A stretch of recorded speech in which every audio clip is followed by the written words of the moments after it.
Have you talked to your ex since the divorce? Brooke asked one of the women at the table, taking a sip of wine from her beaded glass. A group of ladies enjoyed relaxing on the terrace of the Traveler Inn Hotel. Brooke paused before replying, "No, since I kicked him out of the house and filed for divorce with a restraining order, I haven't heard anything else about him. He tried to talk to the children, but after I explained the situation to them, they chose to ignore him." Ellie, who was new to the group, asked curiously, "Was it hard to break up?" "It seems like there's still pain in the air." "When did the divorce happen?" "It's been a year." This cretin dragged his feet with the divorce for a whole year. As soon as he realized the children wanted nothing to do with him, he finally gave up, signed the papers, and left. But in reality, he hasn't been with us for 2 years. "Good riddance to him," Brooke said bitterly. Ellie's next question was inevitable. "Why did you decide to take such a step, to divorce him?" "You mean, because he betrayed me with his first love, Gemma Evans?" Suddenly, voices rang out from behind. "Has Jake Vanham cheated?" someone asked incredulously. "It can't be," was the reply. "He's not capable of that. And as for cheating with me, I would remember that. It's impossible. Absolutely impossible." "You must be playing one of your devious games again, Mrs. Brooke Pack," the girl said. Brooke turned her head so quickly that onlookers thought her eyes might pop out. Well, look who decided to show up." "You've got a lot of nerve," she said. "Look who's talking, Brooke," grumbled Gemma. "You started controlling Jake when we were still a couple. Your deceit led to our breakup, and you still have the audacity to accuse Jake of cheating on you with me?" 2 years ago, Brooke continued, "I was studying general linguistics and interacting with international students in Edinburgh, Scotland. I can confirm this with more certainty than you can confirm your current location. I recently returned for a week after a 3-year stay abroad, and before that, I worked as a teacher at a secondary school on the opposite side of the country." Brooke paled at the revelation. She hadn't expected such an outcome, and this news was disastrous for her. If it wasn't Miss Evans, then who was he cheating with? "When I found out he cheated on me, I kicked him out immediately," Brooke demanded, feeling betrayed. Gemma intervened, publicly shaming her. "You ensured he could no longer stay here. I think even his own parents were deceived by your actions. Personally, I don't think he was fooled at all, just influenced by you. Are those kids really his?" "I could ask, but I have to go. I have important things to do, including talking to Jake's parents." Brooke's face paled again. "Don't you dare. I'll make sure you regret it," she threatened.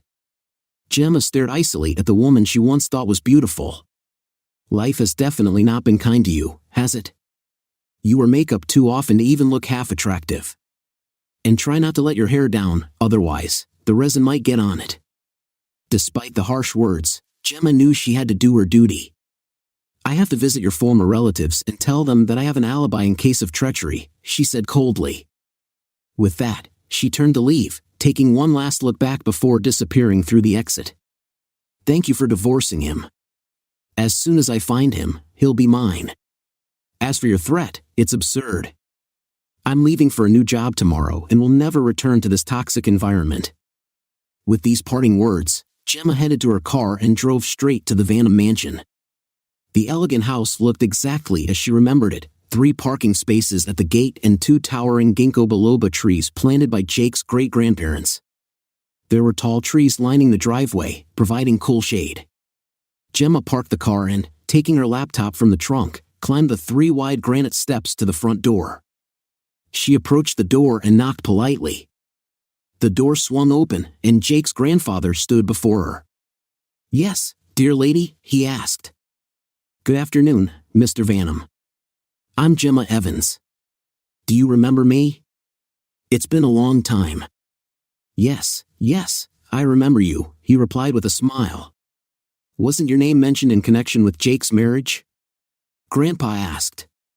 Gemma nodded, confirming that she had indeed been mentioned. "I can assure you, sir, that Jake and I did not have an affair. I have proof that I was in Edinburgh at the time." Rufus Sr. stared intently at Gemma, making her feel as though her innermost thoughts were open to him.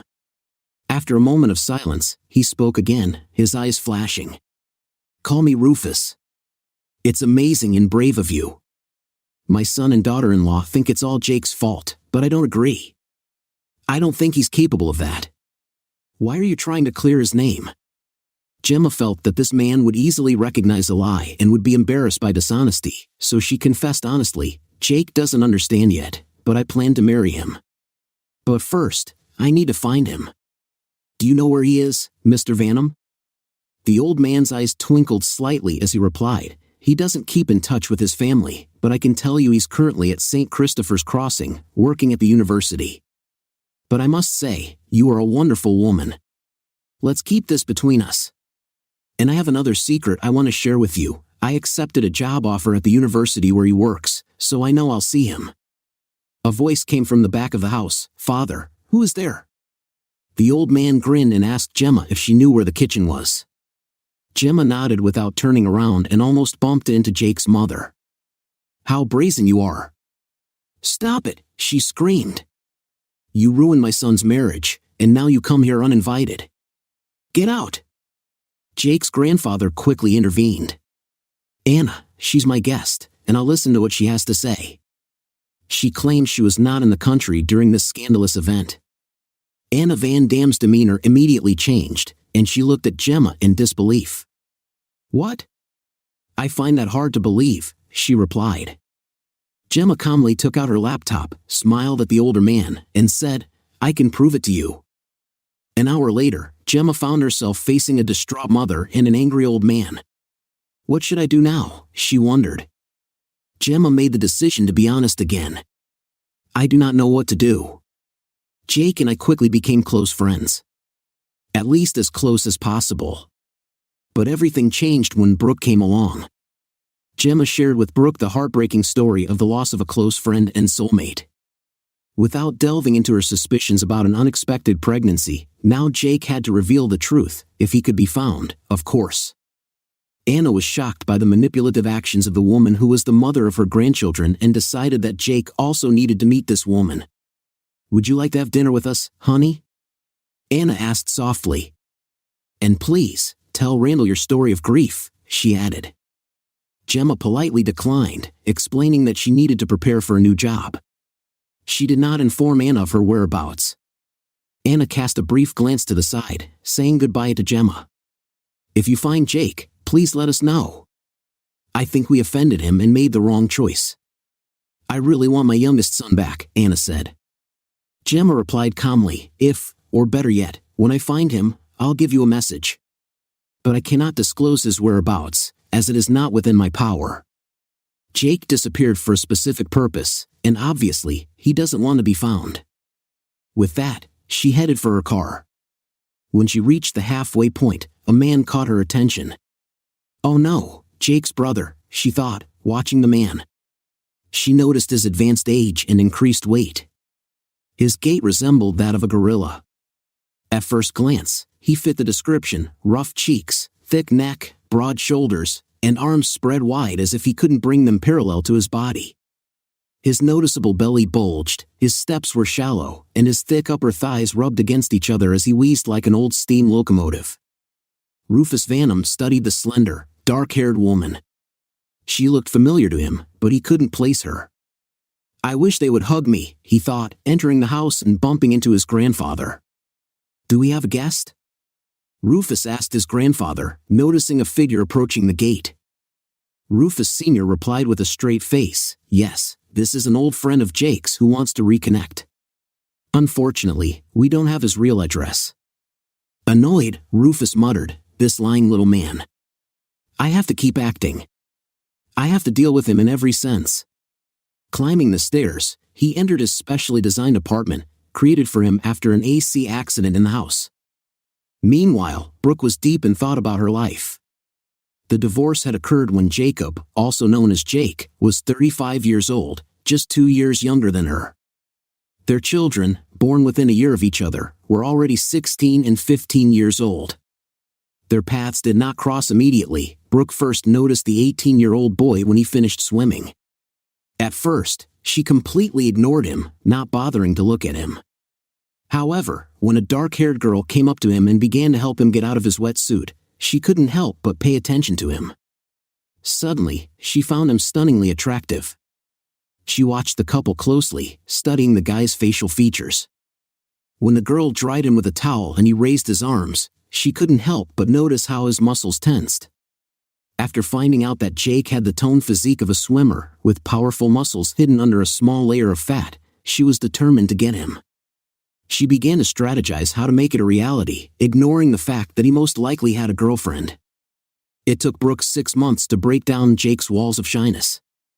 Fortunately, the situation became more favorable when Jake's potential girlfriend decided to move, making it easier for Brooke to manipulate the situation in her favor. Jake invited Brooke to meet his family at the monthly family barbecue. She found out he was the youngest of 3 children and appeared in the family late. When she finally met them at a barbecue, Brooke was struck by the similarity of the 2 brothers, the same height, the same hair color, and almost identical faces, but with striking differences. Brother Rufus was superior to Jake. He was built like a brick house with large bulging muscles, while Jake was more elegantly built and had no noticeable muscle mass. If Jake was distinguished by a calm and measured manner of speech, then his brother Rufus was the complete opposite, noisy, energetic, and focused on superficial communication. Rufus considered himself the smartest of them all and despised his brother. Therefore, he drew attention to an attractive girl among them, deciding to show her more care and affection. It took Rufus a lot of effort, including 2 weeks of gifts and constant attention, to finally get Brooke into a decent hotel. A month later, Brooke began to realize that she had missed her period. When she plucked up the courage to ask Rufus about it, he just laughed in her face and crudely told her that she should have taken the pills. Up to this point, Brooke had only dated her first boyfriend and Rufus, but after Rufus treated her poorly, she decided she deserved better and started dating Jake. 3 months later, Jake and Brooke tied the knot in a small ceremony, and Brooke has been over the moon ever since. She had a devoted husband who cared deeply for her, but also had a reckless lover on the side. Jake was skilled in bed and provided for her, while her lover was just a quick fling for casual encounters. Rufus lacked size, and his efforts were forgetful and did not leave a lasting impression. She did not pay attention to the fact that she did not always reach climax, finding a high in secret from everyone. Just 13 years later, Rufus's rampant lifestyle caught up with him and led to a series of troubles. The abundant and relentless use of substances to improve muscle mass eventually took its toll, and the consequences turned out to be very serious. Everything collapsed when Rufus lost consciousness in the gym. Fortunately, there was a nurse nearby who immediately rushed to his aid and took life-saving measures before the ambulance arrived. Upon arrival at the hospital, doctors quickly diagnosed his myocardial rupture, attributing it to prolonged and excessive use of anabolic steroids. He was immediately operated on and discharged from the hospital with a completely changed body. The muscular physique he once had was now replaced by flabbiness and poor physical condition. It became obvious that he would need constant and long-term care. As the months passed, Rufus began to mentor Brooke, criticize Jake, and convince her to demand more financial stability from him. He posed as a victim, exaggerating his difficulties and insisting that Brooke deserved better treatment. Over time, his influence began to take its toll on Brooke's attitude towards Jake, but not in a positive way. She began to belittle him and find flaws in him. At first, even minor household irritants were enough to trigger Brooke's negative behavior. In the end, she insisted on buying her own car as she did not want to be associated with their old junk. Brooke didn't seem to notice how her actions affected Jake. It was clear that she had never pushed him to this extent before. She faltered when Jake suddenly left in the middle of her long speech.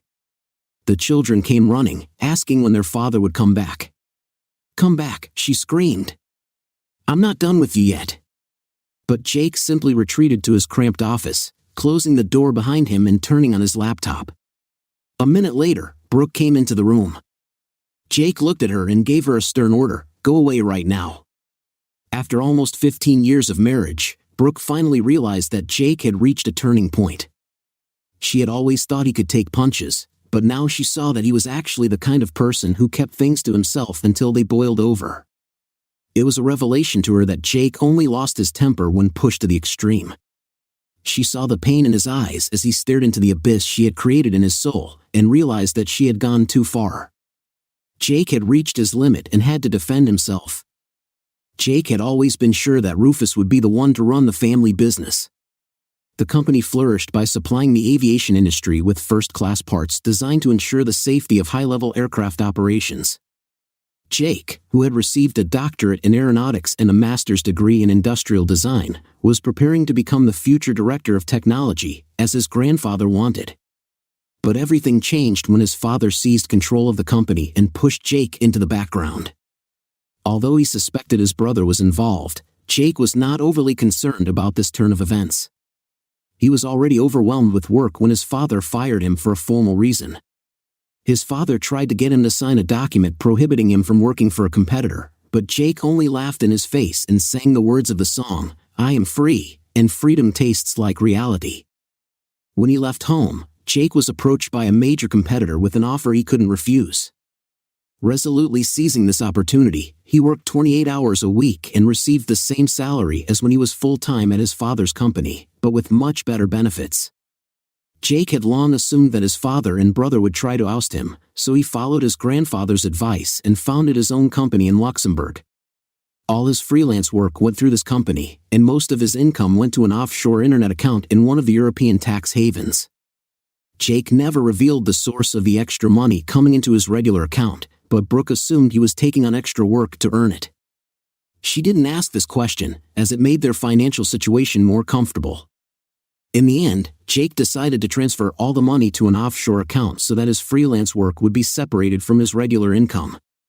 He was not going to give up part-time jobs because they were necessary for him to sign contracts and ensure financial stability, but he realized that he needed to pay more attention to communicating with the children and reduce the length of the working day. The next morning, Jake was sitting at the kitchen table, watching the news on his tablet and sipping his usual coffee. Brooke came into the room and asked, "Where have you been all night?" "I've been waiting for you," Jake replied, only about 5 minutes before falling asleep. "Don't be so cynical, Brooke. Tell me everything before I leave. I want to say a few words to you."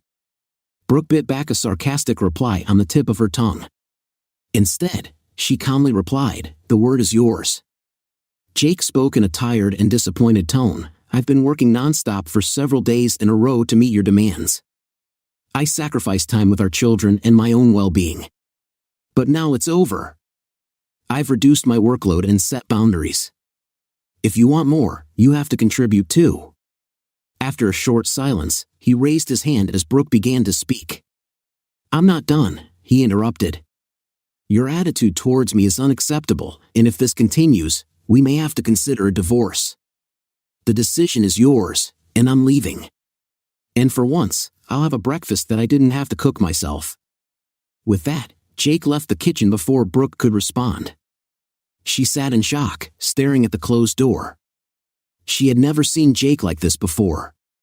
She took out her cell phone and dialed Rufus's number. "Rufus, Jake is being stubborn again. I'm at a loss how to deal with him," she said with a sigh. Rufus chuckled. "I saw it coming. I have a backup plan." Meanwhile, Jake was sitting at his desk when his secretary informed him that he had an unexpected visitor. Perplexed, he asked if there were any meetings scheduled for that day that he did not know about. "No, sir, but she says it's very urgent," the receptionist replied. Then, an elderly woman came into the office and introduced herself, handing him 2 sealed envelopes. She said, "I regret to inform you that you have already received a summons." Shaking her head, the woman left the office, telling the secretary to keep an eye on him and noting how terrible the news was. Jake stared at the envelopes, feeling a strange sense of relief wash over him. Finally, everything would be completed. He had foreseen this moment, but the pain was still unbearable. What he did not expect was that the envelope contained a restraining order prohibiting him from contacting his wife, children, and parents. What really surprised him was the officially signed document confirming his relationship with Gemma Evans. It caused him deep pain. He began to perform the necessary procedures. Naturally, his bank accounts were frozen. He found out from his colleagues if there was a lawyer among them to whom he could turn, but unfortunately, there were none. However, one of the clients who faced a similar situation recommended Ed, his lawyer, to Jake. As a result, he rented a modest apartment. Now, back to the present moment. Brooke overheard Olivia and Brian talking quietly. Although their voices were low, Brooke could still make out that her son seemed to want to share a problem with his father. Curious, she intervened and suggested, "Why don't you talk to Uncle Rufus about this?" "If you have a problem," Olivia replied sarcastically, doubting the wisdom of seeking advice from a man she considered a sweaty fat jerk. Brooke was shocked and offended by Olivia's disrespectful comment. She clenched her jaw to keep from revealing her father's true identity. "Wait, is he your uncle?" Brooke asked incredulously. "Yes, but not the best uncle," she admitted. "He offered me terrible things." The daughter looked at her with disgust and said, "And that's not what he asked for." Brooke couldn't believe it. It was her own daughter, she thought. If what she says is true, then God help us all. That evening, many skeletons were removed from the closet.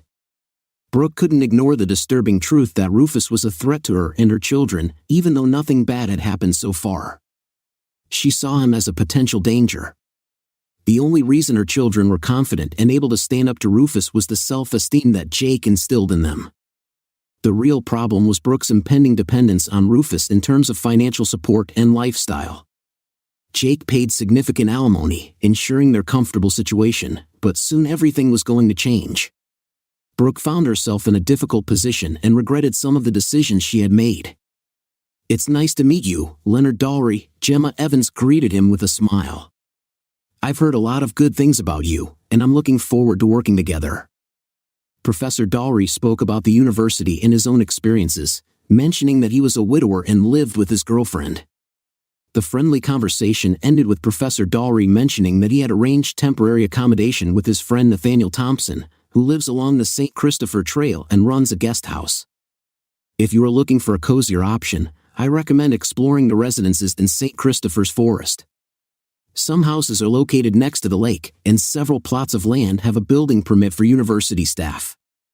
However, I must note that the most suitable site is already occupied by our part-time assistant. The professor looked at her thoughtfully and then added, "This person works great with children who may have learning or behavioral problems. Our new training center was created specifically to help children reach their full potential by someone who prefers to keep a low profile. I really wanted him to become a teacher at our center, but he declined my offer." Meanwhile, Gemma was exploring St. Christopher's Wood, and after 2 months of acclimatization, she decided that she wanted to make this place her home.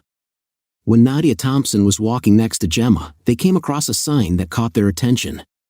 It read "Land for Sale," and at the bottom, there was a postscript stating that the construction permit had already been received. Gemma couldn't help but express her admiration for the picturesque place and said, "I could live here, but I wonder who would be able to design a house that would complement the natural environment and revitalize it." Nadia replied with a smile, "I know exactly such a person, our close friend, an aeronautical engineer and designer who has the skills and vision to create a dream home in such a beautiful place. You should have seen the house he designed and is building for himself. He usually keeps to himself, but when he opens up, it's really nice to talk to him. I invited him to dinner on Friday, so you will have the opportunity to meet him if you are interested," Nadia said with a smile.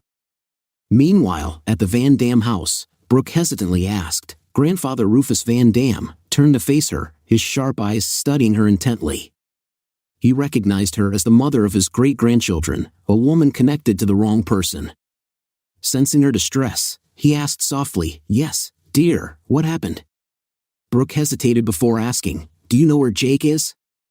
Rufus Sr. was silent for a moment and then mysteriously replied, "I can neither confirm nor deny this." "Why are you asking? Problems in paradise?" Brooke was stunned by the unexpected question and struggled to find her voice, but eventually managed to whisper, "Yeah." The old man couldn't help but notice Brooke's reaction.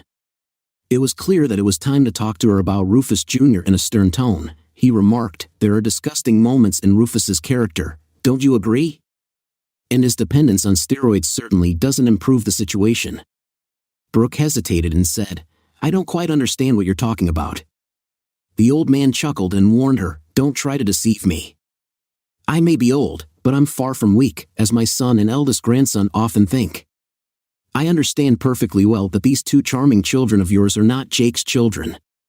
"How ridiculous," screamed Brooke. "Don't underestimate me. dear. I'm willing to put all my wealth on the line. You have blue eyes, and Jake has green eyes, and both of your children have brown eyes. This is almost genetically unlikely. They clearly don't look like Jake. Rufus and Jake were so similar to each other, but Rufus had brown eyes, and Brooke spent a lot of time in his bed. Brooke's world collapsed when she heard her grandfather's words. The backs of the chairs creaked under her grip, and her fingers turned pale with tension. Despite all her efforts, her tongue remained paralyzed, unable to utter a word. Her grandfather's accusations pierced her heart, his words deeply wounded her. He accused her of putting her life at the mercy of the wrong person, allowing him to dispose of her and their children, and now, faced with an unexpected dilemma, she dared to think about getting Jake back. I wouldn't help you find Jake even if I knew where he was. Now go, Rufus Sr. said decisively. After Brooke left, Grandpa stood at the window in deep thought and reason. Maybe it's finally time to write this long letter.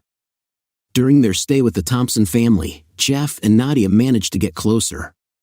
But so far, she has not been accepted into their house. While waiting for an answer to her knock on the door, Gemma looked around the neighborhood, feeling a little uneasy. When the door finally opened, she was greeted with, "Oh, hello. You must be Gemma. My name is Nathaniel, but to everyone, I'm Nathan. Nadia calls me by my full name when she's upset." "Don't be shy, come on in," Nadia's husband said, letting Gemma inside. Gemma was taken aback when she noticed the scar on his face. When Nathan took her to the kitchen, she noticed that he was in good physical shape but slightly limping. What could have caused this? A friendly greeting awaited Gemma in the kitchen. She introduced herself to Jacob, their young son, and then turned her attention to Nadia. The beauty of this house and its surroundings is simply breathtaking. How did you come across such a treasure? Nadia's expression changed for a moment as memories flashed through her mind. This is a story filled with both grief and joy, but in the end, it ends on a positive note. I'll share it with you one day, but out of respect for Nathan, I have to get his permission first. This is a story that very few people know about, known only to a select few.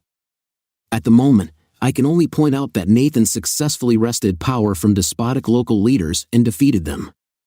And Jacob is not my son, he is the son of Nathan and his late wife. But I am happy to announce that in 6 months, Jacob will no longer be the only child in our family. Gemma hugged Nadia and said, "This is amazing news. I can't wait to find out the date of the baby's birth." Nathan interrupted her mid-sentence. "Gemma, let me introduce you," but before he could finish, Gemma exclaimed, "Jake." Without thinking, she rushed to him and hugged him. Jake remained unperturbed and simply said, "Gemma, we haven't seen each other for a long time." Feeling awkward, Gemma released him from her embrace. Nadia and Nathan exchanged glances, and Nathan asked, "Do you two know each other?" Before Gemma could respond, Jake said, "We used to be friends." Gemma's joy quickly turned to sadness, and tears appeared in her eyes. It was not the joyful meeting she had hoped for. She almost burst into tears when she asked Jake, "Why are you so distant? Aren't you glad to see me? I've missed you so much." Jake was stunned and puzzled by her reaction. He glanced at his hosts, but Nathan just nodded and offered, "We have to leave you two alone, you can use the office over there." Sitting in the office, Jake watched his once close friend, who was now visibly upset. "You informed Brooke that we had an intimate relationship during my marriage to her. I even signed an affidavit. This revelation eventually led to the destruction of my marriage. Why should I be glad to see you after the pain and betrayal caused by this lie?" Reflecting on the extent of the deception, Gemma felt a surge of anger towards Brooke for orchestrating such a manipulative scheme to tarnish Jake's reputation in their society. In a determined tone, she turned to Jake, demanding his full attention. "I need you to listen to me carefully," Gemma said. "Before coming here, I lived abroad for 3 years.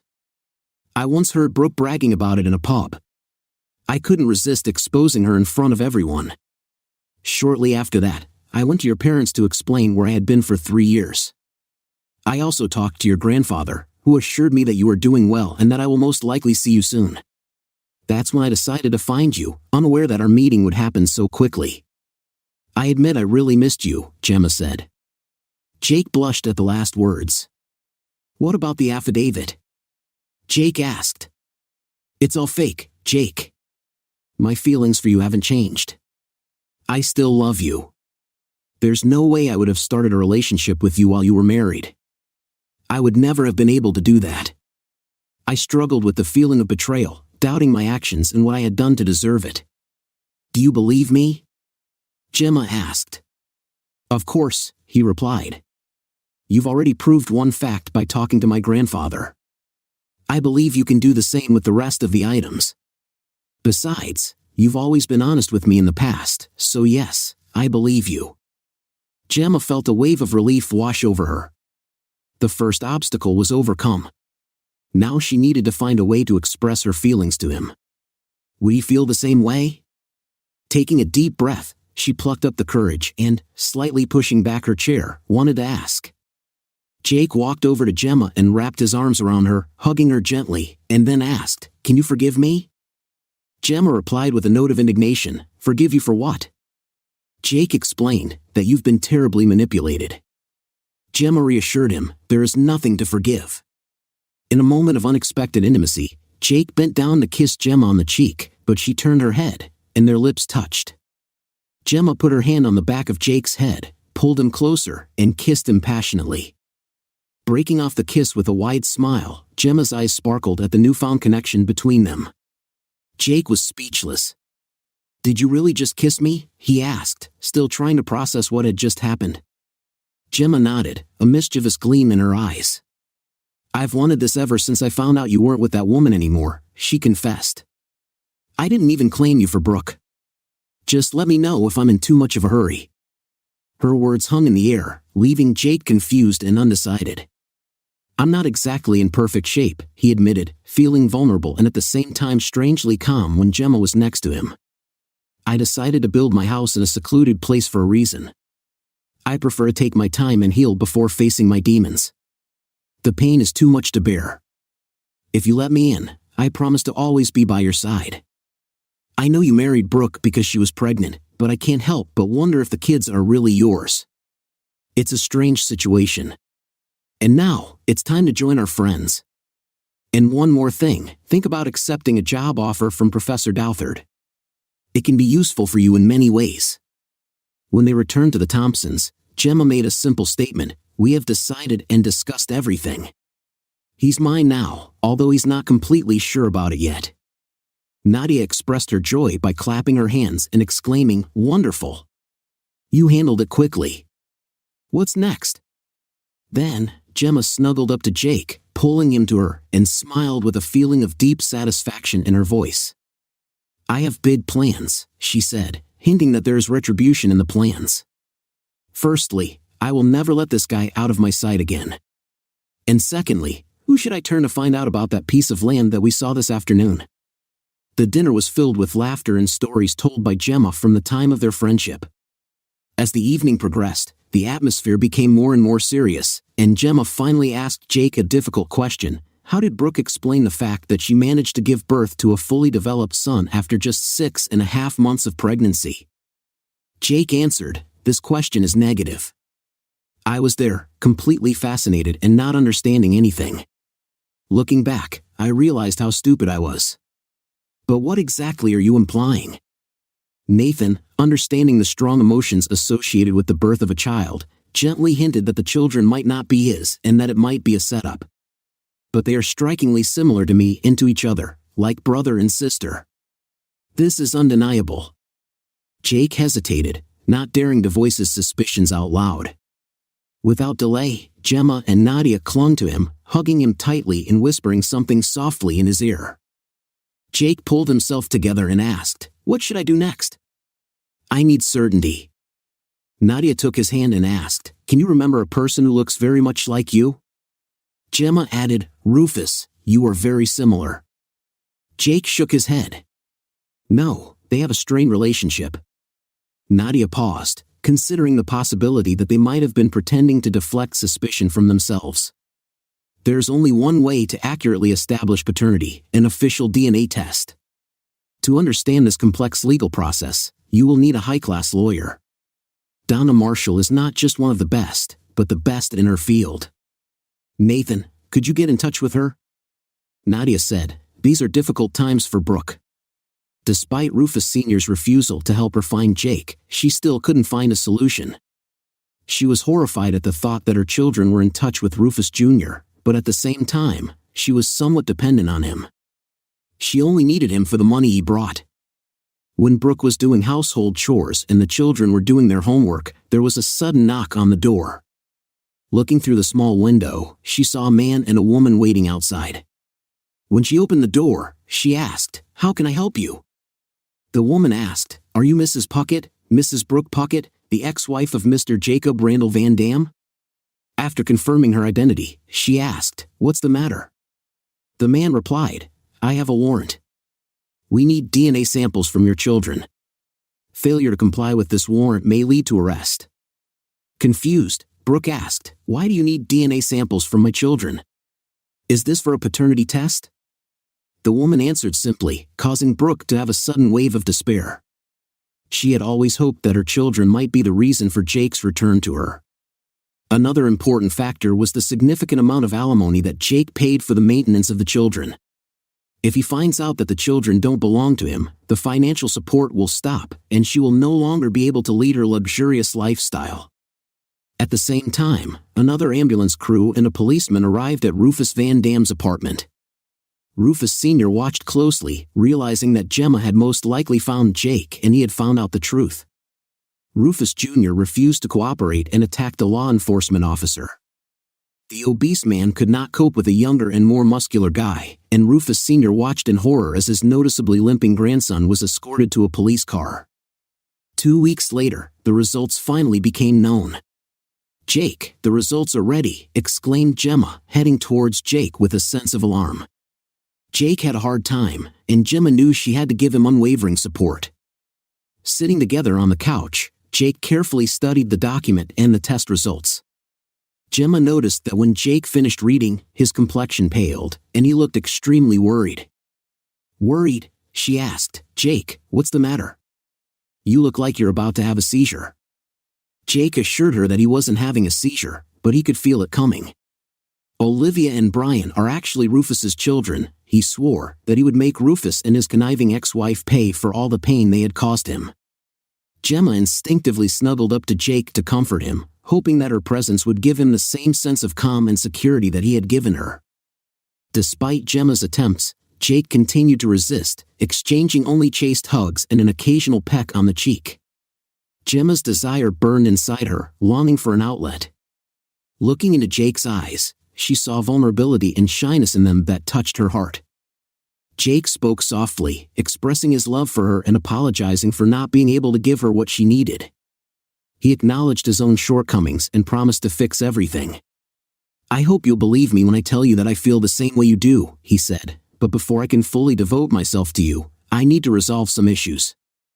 I assure you I will handle them, even if it is difficult.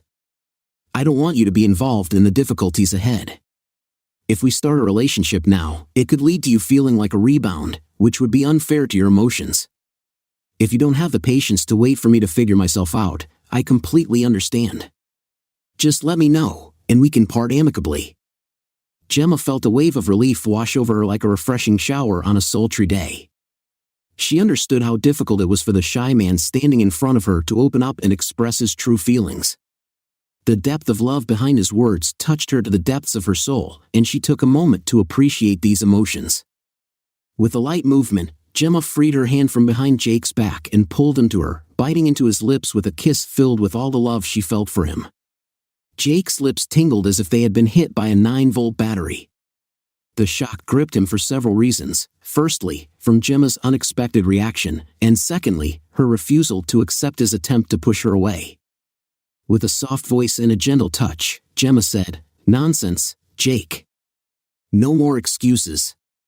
You confessed your love to me, and I'm not going anywhere. I will be by your side at every step.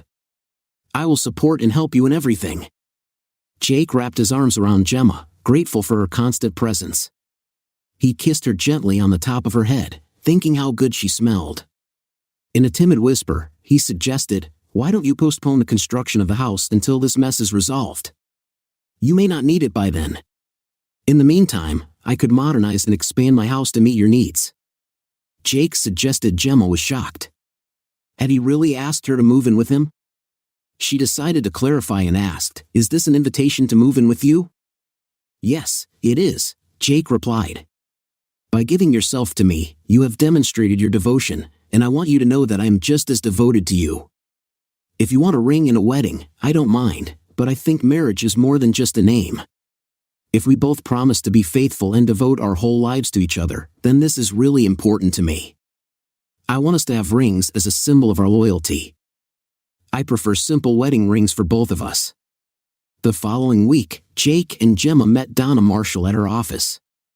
Jake was determined to take revenge, suggesting a method involving napalm, but Donna calmly informed him that she couldn't help with such a radical plan. Jake needed someone ruthless to navigate the murky waters and strike an unexpected blow. Fortunately, Donna knew a colleague who had been in a similar situation and shared Jake's contempt for those who profit from others. They were introduced by an advertising agent and had been exchanging clients and cooperating in business since then. While doing household chores, Brooke couldn't help but think about the lack of response after the DNA tests, but she cautiously began to hope that the situation would resolve itself.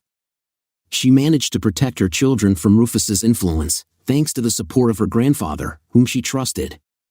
Rufus Jr. seemed to have become wary of Rufus Sr. ever since the police took him out of the apartment. Suddenly, Brooke's peace was disturbed by a loud knock on the front door. Cautiously approaching, she opened the door and saw Rufus standing there, his face flushed with anger and his body visibly trembling. He held a pile of papers in his hands and demanded in a thunderous voice. Brooke took a step back, feeling a surge of anxiety. "I don't know, you tell me," she replied. "This despicable brother is trying to extort a ridiculous amount of money from me for taking care of my own children. He even confiscated all my belongings to force me to comply," Rufus shouted. Brooke entered the house and collapsed into a chair, her heart pounding. Oh no, Jake is awake and alert now that he knows the truth about the children. He wants revenge. If he comes after me, I'm finished. Jake is ruthless. The realization that her comfortable lifestyle was coming to an end filled her with fear. Rufus was continuing his speech when another knock sounded in the room. Brooke tried her best to block him out, but the persistent knocking grew louder. Sighing heavily, she got up from her seat and headed for the door. When she opened it, a short man in a hat, round glasses, and a mustache appeared in front of her. A woman stood behind him, holding a video camera with a flashing red light indicating that she was recording. "Are you Mrs. Brooke Puckett?" the man asked. Nodding, she confirmed her identity without saying another word. He handed her an envelope and simply said, "Here's a letter for you. Have a nice day," and they walked to their parked car. Brooke's heart filled with horror as she watched them drive away, not daring to move until the car was out of sight.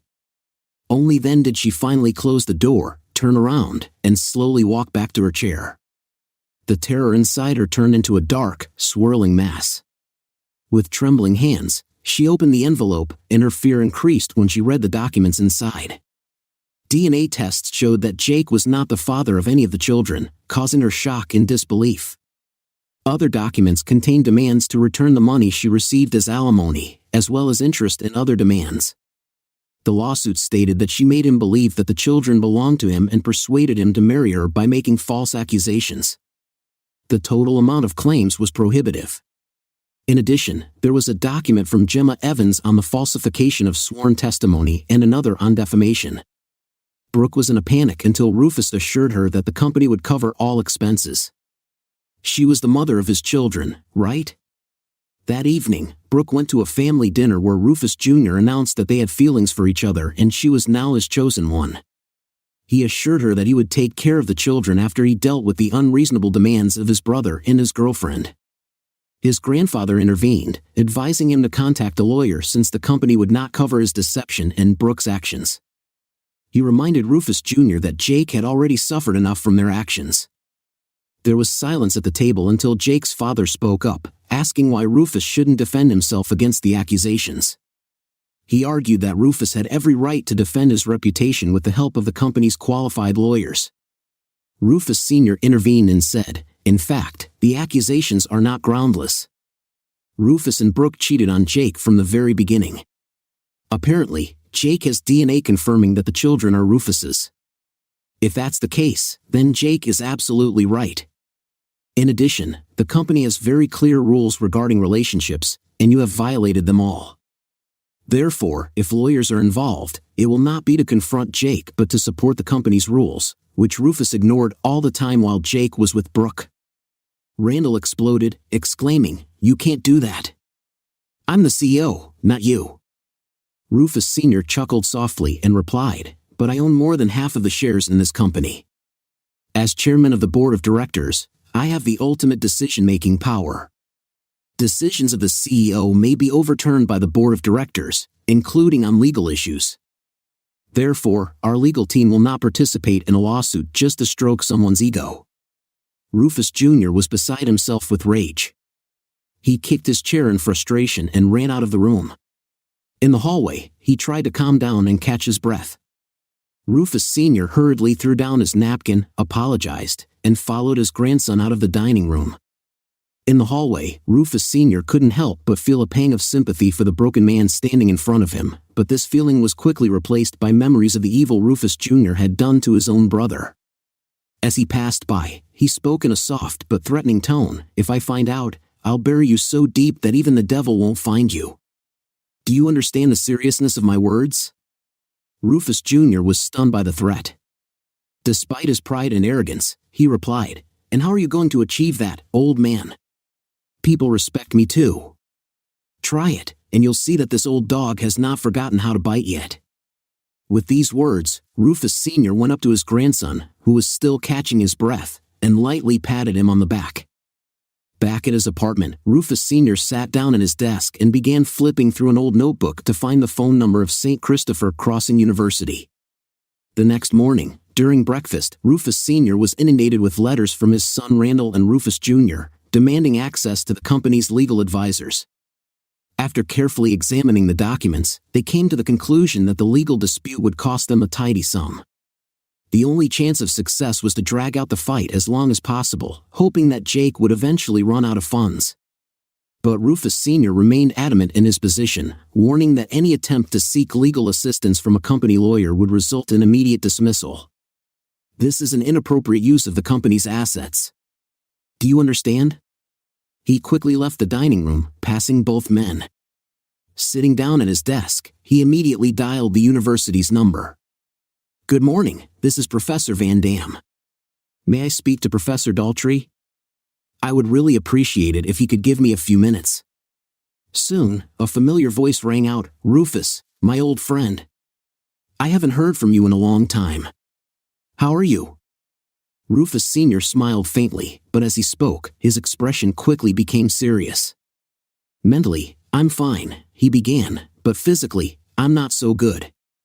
However, more on that later. I need a favor from you, my friend. It concerns two people." Leon nodded, remembering the past when he supported Rufus in a dubious case involving a dubious person blackmailing a university student.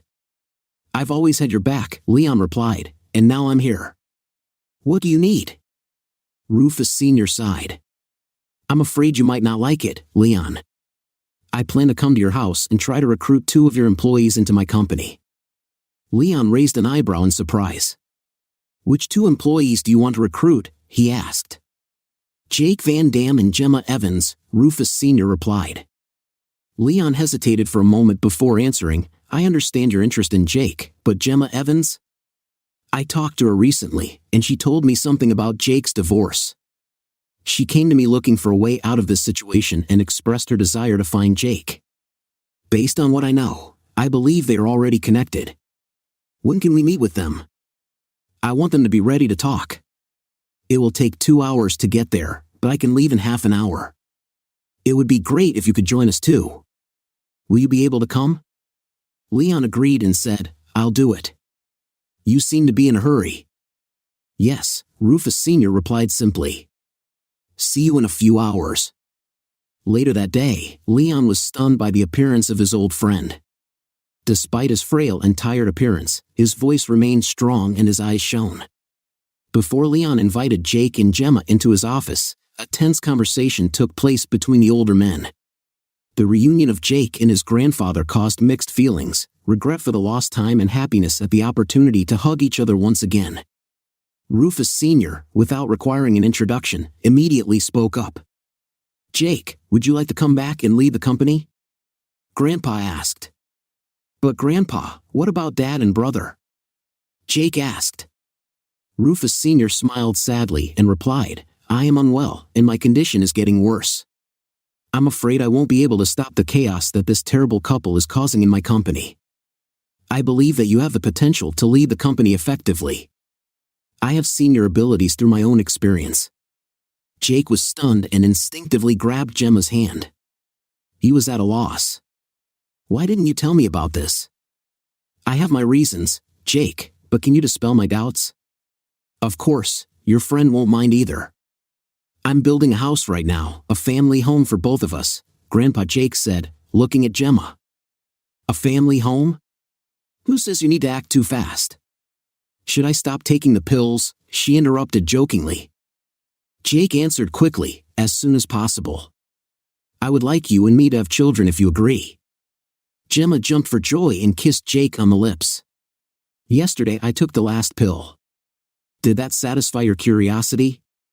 Rufus's stern voice interrupted the tender moment. "Let me remind you that we are still in a professional environment, Jake, and the office is only a few hours away." Jake met Gemma's gaze. Gemma gave a barely perceptible nod of approval, and then Jake accepted Rufus's offer to lead the company.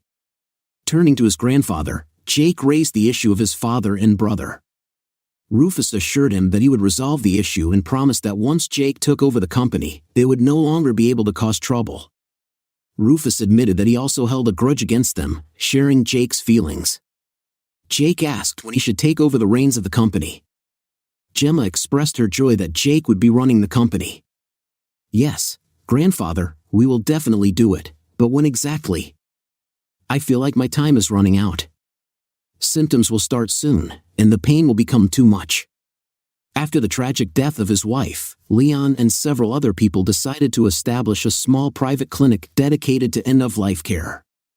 "I've arranged to go there in about 10 days, Grandpa said sadly.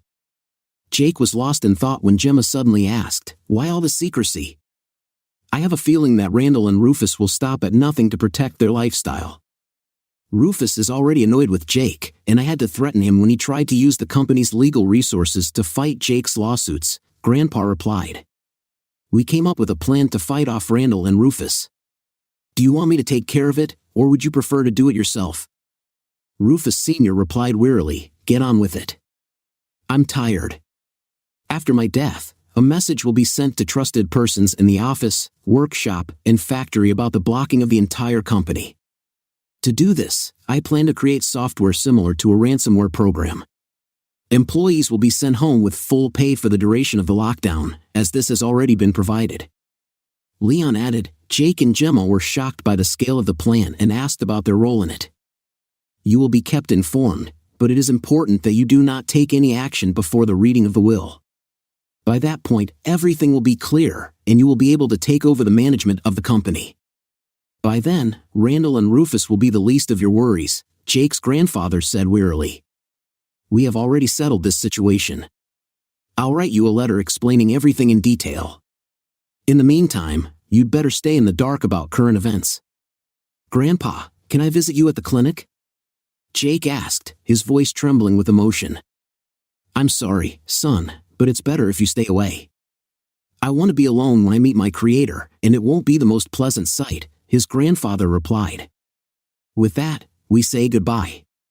And one more thing, promise me that you will take care of your mother. She's as innocent as you are." "I promise, Grandpa. We'll take care of her," Jake assured him with a heavy heart.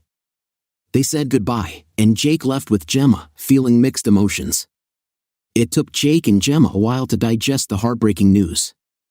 After some silence, Jake sighed heavily and said, "I'm going to miss the old man. He was like a father to me, even more than my own father. He only paid attention to Rufus." In response, Gemma simply hugged Jake and kissed him comfortingly, whispering, "I know." 2 weeks later, Jake completed negotiations with a contractor to finish their house in the woods. This news prompted Jake to speed up the process of completing the house, and Nathan recommended this particular contractor as fast, reliable, and offering high-quality work. Having decided to live together, Jake began to renovate the house, turning it into a spacious home with 5 bedrooms and 2 living rooms. The renovation included the installation of a deep geothermal heating system and power supply to the house using solar panels and 2 wind turbines. While Jake was sitting outside the house and pondering the sad news, Gemma arrived.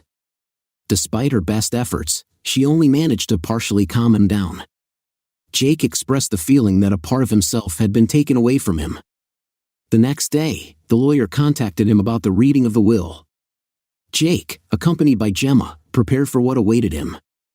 Suddenly, he noticed that a black sedan was following them. Acting quickly, he turned into a parking lot adjacent to the mall. When they were about to get out, the car stopped next to them.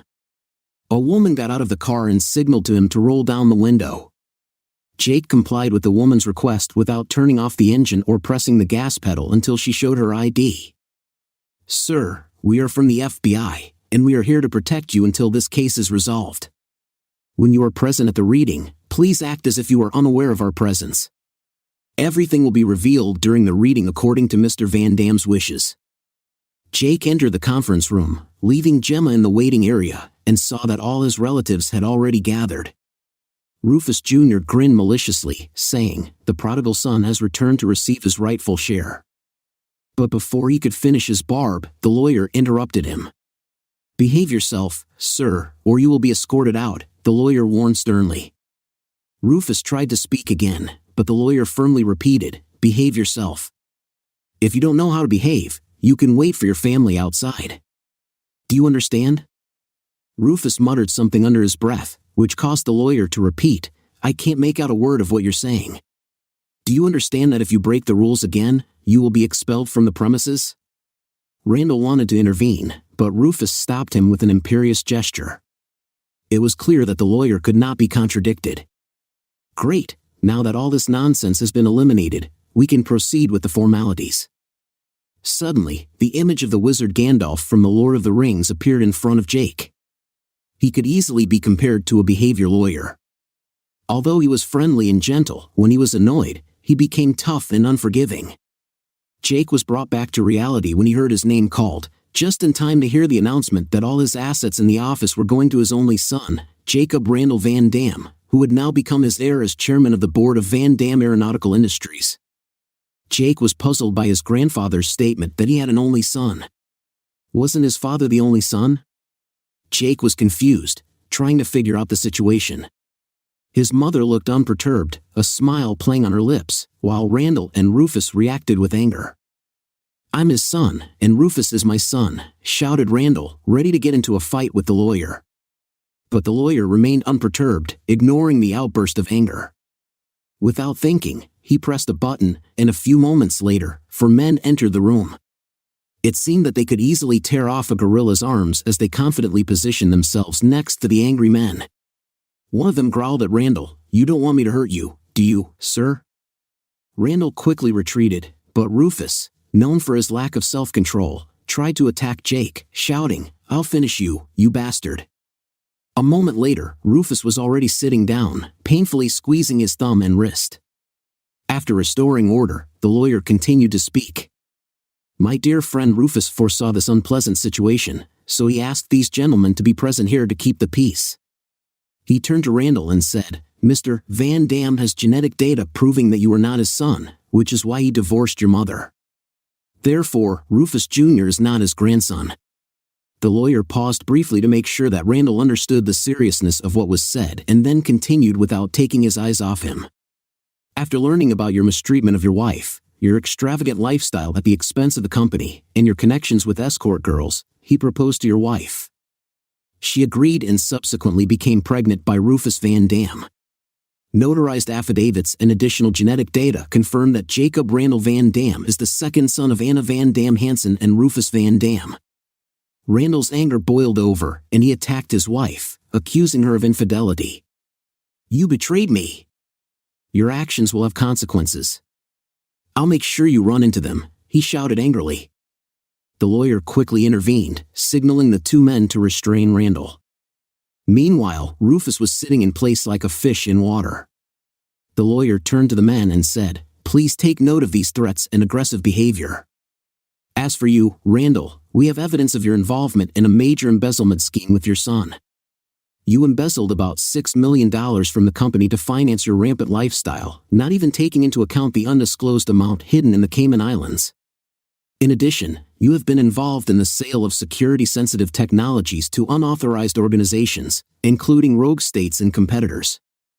As a result, government agencies responsible for national security, such as the IRS and the FBI, want to conduct a thorough investigation into both of you.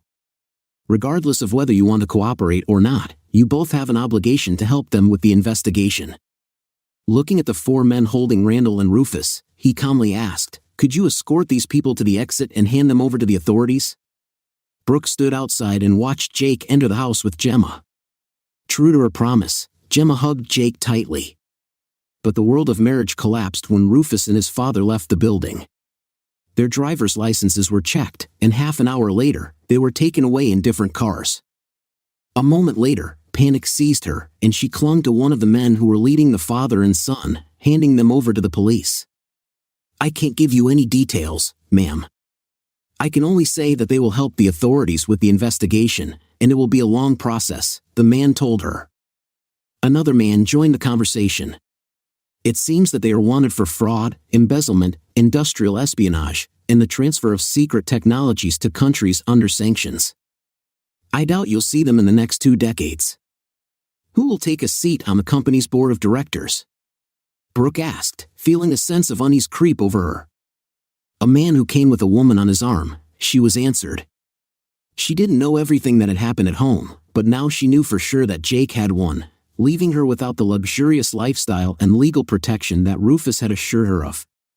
Depressed, she headed for the car that belonged to Rufus. She discovered that the car was unlocked and saw a keychain thrown on the panel. Upset and depressed, she went home. A month later, Brooke was in a desperate situation. Her small salary was not enough, especially with the lifestyle she was used to. Now she needed to come up with a plan to make more money or cut costs. Most of all, she was worried about how to pay for the children's education. The only solution she could see was to convince Jake to help with the children, even if it meant tearing him away from another woman. During her relationship with Rufus, she indulged in excessive partying and drinking. At his insistence, she underwent extensive plastic surgery to eliminate the changes in her body after the birth of 2 children. Her stomach was tightened, her breasts were tightened and enlarged, her face was tightened, and her lips were made permanent. As a result, she lost the natural beauty that initially attracted Jake's attention. Instead, she became like the singer Cher. Although she lost her healthy glow, Brooke's skin seemed unnatural. Ignoring all this, Brooke was confident that she could easily replace Gemma. In the early morning, she was sitting in her car, parked so that she could see who was leaving the house. If it was Jake, she planned to leave and come back later. But if it was Gemma, she would wait a few minutes to make sure she didn't come back, and then she would go knock on the door and win her husband back. A moment later, a blue Nissan Rogue appeared and quickly disappeared around the corner. After checking her makeup one last time, she waited 5 minutes before getting out of the car and heading for the front door. Brooke knew that Jake had designed and built part of the house himself, so she made a mental note to admire his work. Perhaps she could suggest some changes to make the house even more suitable for him. The house was located on a hill and faced north. In the front of the house, there were 2 large windows on either side of the door, closed with decorative shutters. Brooke adjusted her shirt to emphasize her cleavage and knocked. The sound echoed through the house as she waited patiently. Time seemed to drag on, and she stood on the verge of giving up and leaving. Just as she was about to leave, the door opened soundlessly, and Jake stood in front of her. His face was unreadable, but he was silent, not letting her know whether he was inviting her in. Finally, in a seductive tone, she greeted him. "Hi, Jake. You look good. Life seems to be treating you well." Jake simply replied, "Brooke, for some reason I knew you were coming. What do you want?" "I want us to talk. Won't you invite me into the house?" He sighed and said, "Let's get this over with once and for all. Come in." Jake led her to his office, which was the closest room. He didn't want Brooke to see the rest of the house. Guessing why she had come, he invited her to sit down, taking a chair on the other side of the table. "Okay, Brooke, tell me what you want from me. Aren't you going to give me a tour of the rest of the house?" Brooke asked. "No, why should I?" Jake replied. "Tell me why you're here." "Jake, are you really so blind that you don't understand that we are destined to be together? We have a past and 2 children. I need you to come back to me." Jake stared at Brooke, wondering what was going on. Is she going crazy, he thought. Aloud, he said, "We do have a past, but my version of this story is very different from yours." "You must be completely crazy if you think we have any chance of reuniting," Jake said firmly. Brooke didn't look stunned by his response. "I know I've ruined everything, but we still have to think about the kids. I can't support them the way I have to. They're not even mine. I have proof that they belong to Rufus. Why should I be responsible? You've been taking care of them all this time, and you've been doing a great job." "Rufus was never capable of that," Brooke continued. Jake sighed and reluctantly agreed. "I will take care of them, but only because Mom asked me to. I don't want this money to fall into your hands. I'm not interested in improving your lifestyle." Brooke was stunned by Jake's response. It wasn't what she expected. She had always been able to manipulate him in the past, but now she realized that everything had changed after their divorce. She wanted Jake to take care of her and the kids, but it looked like it wasn't going to be that easy this time. She resorted to a new tactic. "Jake," she said in a soft, seductive tone. "I understand that I hurt you, but it was all because of Rufus's influence. Now that he's gone, we can be useful to each other. Just imagine what I can offer you in the bedroom. I have such skills that you will be speechless. Forget about this frivolous woman and come back to me. We could live a full life together as a family should." After a short silence, Jake did not react in any way, and Brooke decided that she had won their exchange of opinions. But her words had the opposite effect on the man standing in front of her. "You embody the traits of a woman of easy virtue, both in appearance and in actions. Given our history, I'd better stay away from you. I won't lay a finger on you. As for your children, I have arranged for them to be accommodated in St. Christopher's Crossing. Olivia will study there, and Brian will stay with his grandmother until he goes to college. Obviously, you are not able to take proper care of him and provide him with a secure home, so I took care of that. But you shouldn't expect financial help from me because you actually owe me money." Jake's words hung in the air as Brooke sat in a daze. "If you try to resist, I will file a fraud and extortion report," he threatened, his voice cold and calculating. "I will inform the authorities that the children are not mine and that because of this, you robbed me during the divorce. Now get lost. I've had enough." As soon as he finished speaking, the door creaked open, and Gemma cautiously entered the room. Jake looked at her and said, "Come in. My guest is about to leave." With a heavy heart, Brooke got up and headed for the door, realizing that their relationship was really over. Gemma came into the room beaming with a noticeably enlarged belly. She purposefully walked up to Jake and kissed him on the cheek. In a low voice, she confirmed her suspicions to him. Jake's grin widened, confirming the news. Brooke could no longer contain her excitement. "You're pregnant," she exclaimed, realizing that her plans had gone to waste. Gemma and Jake exchanged meaningful glances, silently acknowledging that they had a new chapter ahead of them. Jake nodded slightly as Gemma turned to Brooke and quietly shared, "Yes, I'm pregnant. I want to give Jake the children he's always dreamed of." Brooke was taken aback. "And I heard that you're already leaving. We need to start making plans. For example, to redo the children's room." Suddenly it dawned on Brooke. "Children? You mean?" Gemma's face was glowing with joy. "Yes, I'm expecting twins. I'm 3 months pregnant. I got worried when my stomach started to swell so early. At the first ultrasound, both babies were not visible as one was hidden behind the other. The second ultrasound confirmed the presence of 2 babies and their gender." Brooke kissed Jake passionately and whispered, "Boys." Brooke exploded. "You can't leave me like that. Don't leave me to my fate. Take care of my children, your niece and nephew." Jake, dropping all politeness, replied in a tone Brooke knew all too well but Gemma hadn't seen yet. "I'm not sure about my connection to Olivia and Brian. You understand that Randall was not the biological son of Rufus Sr., and I'm also not the biological son of Randall, but the child of Rufus Sr. despite sharing a mother." Brooke hadn't spoken to them since Randall and Rufus Jr. were arrested. Anna also distanced herself from her and did not want to have anything to do with her. It became obvious to Brooke that she was really lonely and isolated, living in a dilapidated apartment and struggling to make ends meet. She was forced to sell off her possessions one by one. Lost in her own thoughts, she barely paid attention to Jake's words until he spoke again. "If it were up to me, you could rot in hell," he said coldly. "But my mother and Gemma think that you will remain broken and helpless there. They reminded me that you are still the mother of your children and they may feel obligated to take care of you, and I don't want them to do that. That's why I've arranged a simple physical job for you." Brooke was struggling to make ends meet, desperately trying to find a job that would allow her to pay rent and basic living expenses. Despite the fact that she submitted many applications, she was constantly refused. Having no other options, she faced the fact that in search of work, she would have to go far away, separating her from her children.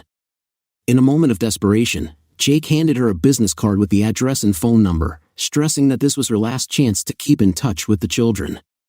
Gemma added that this job offer is very important as it is the only opportunity available to her after the upcoming trials. Not taking advantage of this chance, Brooke risks losing custody of the children. Olivia will live in St. Christopher's Crossing, and Brian will live with Anna. They are well aware of the betrayal you have committed towards the man they considered their father, Gemma added, and made it clear with a gesture that it was time for Brooke to leave. As they stood on the doorstep, Gemma delivered the final blow to Brooke, stating, "I came out the winner. I have Jake, and he and I are going to have kids. Your selfishness ruined Jake. You bet on the wrong man, guided only by your mercantile desires. I have the best man next to me, and you are left with nothing." Gemma looked sternly at Brooke and said, "Listen carefully. If you dare to make an attempt on Jake, I will not hesitate to intervene. Any attempt to manipulate the children or harm Jake will not go unpunished.